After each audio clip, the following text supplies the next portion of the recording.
If you're adding data-tested attributes everywhere in your React tests, you're doing it wrong. React Testing Library gives you better ways to select elements by their actual text content, just like users see them. The primary method for selecting elements by text is getByText.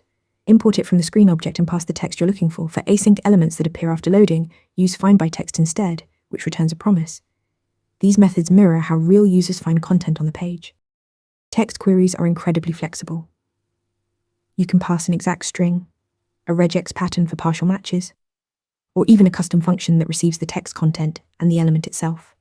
This lets you handle dynamic content, partial matches, or complex filtering logic without brittle selectors. For accessible elements like buttons and headings, getByRole with the name option is even better. The name option matches the accessible name, which includes visible text, area label, and label elements. This approach ensures your tests verify accessibility while selecting elements. React Testing Library offers 3 query variants with different behaviors. getBy throws an error if the element isn't found, making it perfect for elements that must exist. QueryBy returns null when there's no match, ideal for asserting something doesn't exist. findBy is async and waits for elements, great for content that loads dynamically.